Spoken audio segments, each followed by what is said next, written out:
My brother's text came in at 12:03 a.m. Blue light cutting through the dark like a siren. Just married your wife in Hawaii. You're useless. BTWA photo followed. Sienna in white, my brother Marcus in linen, both grinning like thieves beneath palm trees. I didn't throw the phone, didn't scream. I took a sip of cold coffee that tasted like old pennies and typed back, "Cool, congrats." Then I opened my laptop. For 5 years, I'd been the boring half of the marriage, the man who set up the accounts, remembered the passwords, dealt with customer service and Wi-Fi gremlins. Turns out that's not boring. It's leverage. By 2 a.m., Sienna was gone from every credit card I owned. The emergency shopping card, gone. The premium rewards, gone. At 2:40, I converted the joint account to solo and watched her debit card turn into a pretty rectangle. Of nothing. Insurance policies were updated, beneficiaries revised. Netflix, Prime, music, cloud storage. Every shared login reclaimed. At 4:15, I was at Home Depot. By sunrise, the locks were new and the alarm panel spoke only to me. The house was quiet in a way I hadn't heard in years. Not waiting. Mine. At 8. 6:30, the police knocked like they owned the hinges. "Mr. Ward? We're following up on a report from Hawaii. Financial coercion, locking a spouse out of marital property." I smiled, set my coffee down, and handed them a folder I'd assembled between 3:10 and 3:40 a.m. Our prenup, infidelity clause highlighted, notarized signatures, and Marcus's midnight text beneath that postcard wedding photo. In this state, I said, "Infidelity voids access to my accounts." She announced hers. They read, they nodded, they left. Good. Round 1 to preparation. I spent that night with a highlighter and 18 months of statements, the manila folder I'd been avoiding. Work retreats in Maui, Cabo, Vegas. Couples spa packages on cards I paid. Restaurant bills for 2. Room service breakfast, 2 entrees, 2 juices. Every trip in Sienna's calendar matched Marcus's spontaneous travel posts. I put it all in a binder, tabs, dates, totals, not rage, evidence. "Pierce Law," my attorney answered at 12:47 a.m. "It's Jalen," I said. "File everything." 2. Days later, Sienna walked into my house like a CEO late to her own meeting. Her key didn't work. She barely noticed. "Conference in Chicago," she said, folding lingerie into a suitcase. "Presentation Monday?" "Productive," I said, watching what she packed and what she didn't. Anniversary jewelry, packed. Comfy pajamas. No, of course.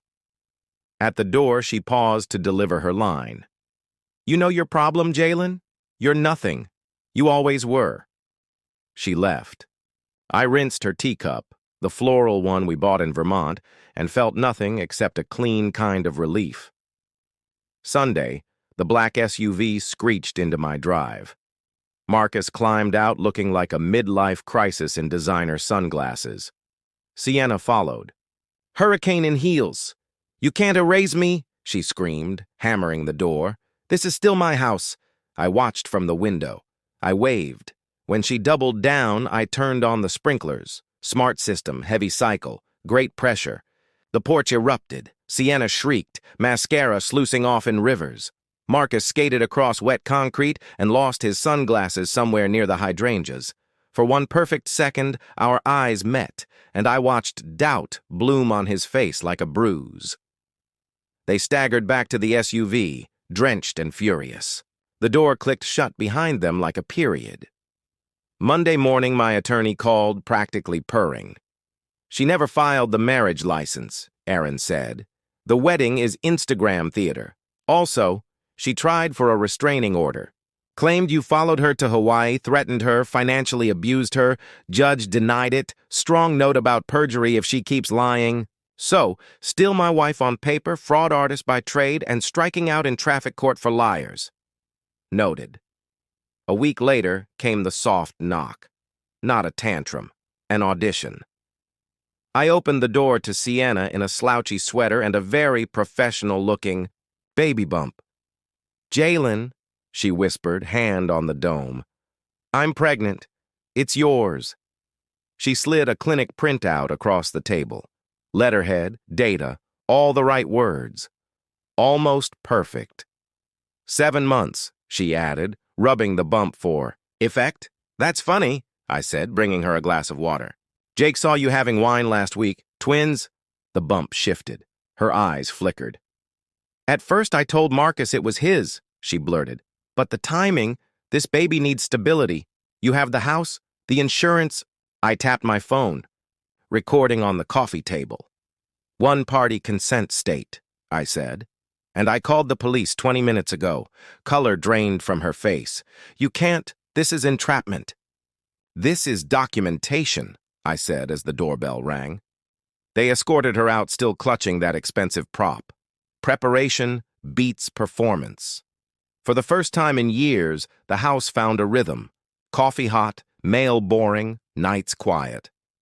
I kept one thing from the old life, a heavy wooden chess set. I boxed the pawns and rooks for goodwill, but I kept the white bishop on my desk. The bishop doesn't rush.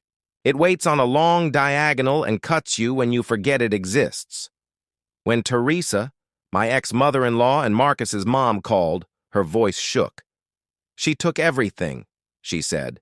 His savings, the 20 I loaned him, even the checking account. Told him it was for legal fees. Then vanished. Fake names, bad checks, gone.